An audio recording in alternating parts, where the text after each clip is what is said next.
programa ay rated PG. Ito ay nangangailangan ng patnubay at gabay ng magulang para sa mga batang manonood.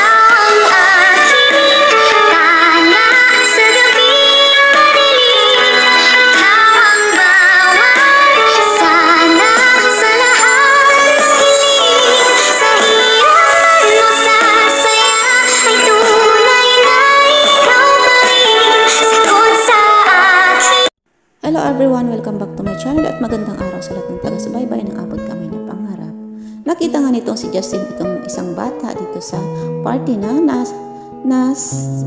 nabangga nitong mga bata at ito nga ay nilapitan nga itong si Justin at sabi nga itong si Justin na huwag mag-alala itong bata dahil nga ay hindi siya nag-iisa at tinanungan niya itong bata kung nasan ang kanyang mga magulang at sabi nga itong bata ay babalikan daw siya ng kanyang mga magulang at umaasa pa rin itong bata na babalikan siya at mahal siya ng kanyang magulang at sinabi din nga nitong si Justin ang kanyang totoong buhay na iniwanan din siya ng kanyang ina at alam niya na mahal siya ng kanyang ina dahil may dahilan yung kaya ginawa yun sa kanya ng kanyang ina at sabi pa nitong si Justin sa bata na total daw pares naman silang dalawa iniwanan ng kanilang mga magulang ay silang dalawa na lang ang magkapatid at ito naman ay kinatuwa ng bata na yon.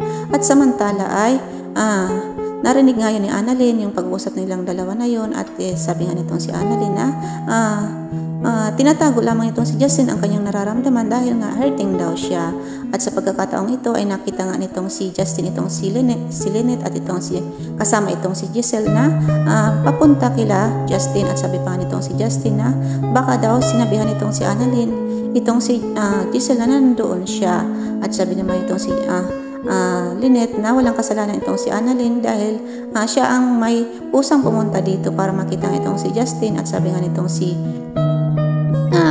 Justin na hindi na kailangang umalis nitong si Giselle dahil nga aalis na sana itong si Giselle at sabi pa nga itong si Justin na wag na siyang umalis dahil nandito na lang naman daw siya at dito na lamang siya mag-stay at wag lamang siyang lalapit dito kay Justin ang sabi nitong si Justin sa kanyang inang si Giselle at ito nga pinagpasalamat nitong si Giselle kay Annalyn dahil nga hindi daw siya pinaalis ng kanyang anak. So, samantala ito nga si Annalyn ay nakita nga nitong si Dr.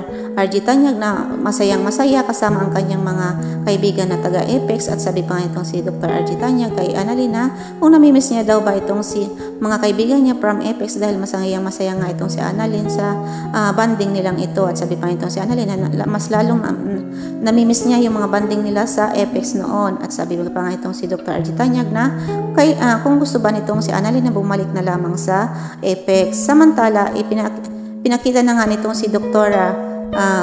Ketty dito kay Dr. Carlos Benitez ang mga doktor na ipapadala nga para mag-seminar sa Japan na in-invite nga nitong si Dr. Hiroshi. At isa nga dito sila Annalyn at itong si Dr.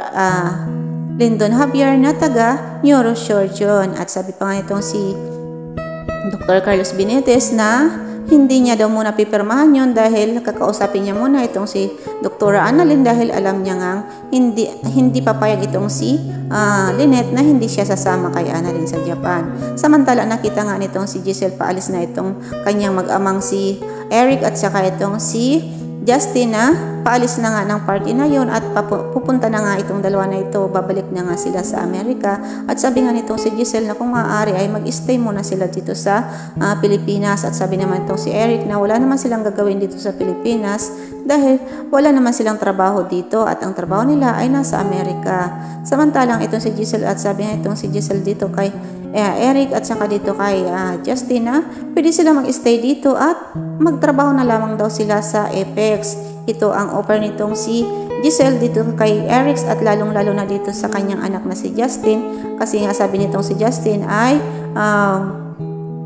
babalik na daw siya sa Amerika para daw sa kanyang job interview noon at sabi pa nga nitong si Giselle na kikiusap nga siya dito kay Justin na kung maaari ay dito na lamang siya sa Apex magtrabaho. So ito guys ang pakakaabangan natin dito sa Abot Kamay na Pangarap kung papayag ba itong si Justin at itong kanyang amang si Eric na dito na nga lang sa Apex magtrabaho at mag-stay na lamang dito sa Pilipinas itong si Justin kasama ang kanyang inang si Giselle. At maraming salamat po sa inyong panonood sa aking mga video. Thank you so much po and God bless us all po. Paki-like and share na rin po and paki-bell all na din po na aking channel. Thank you so much po again and God bless us all po. Ingat po tayong lahat. Bye-bye.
Pero naiisip niya nga yung ginawa nitong si Giselle sa kanya na pag-aabandon at pamimigay sa kanya. Kaya ganito yung reaction at ganito yung pakikitungo nitong si Justin sa kanyang inang si Giselle.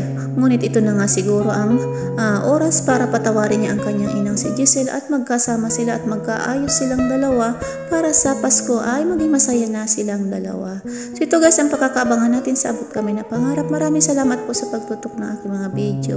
Thank you so much po and God bless us all po. Ingat po tayong lahat. Bye-bye.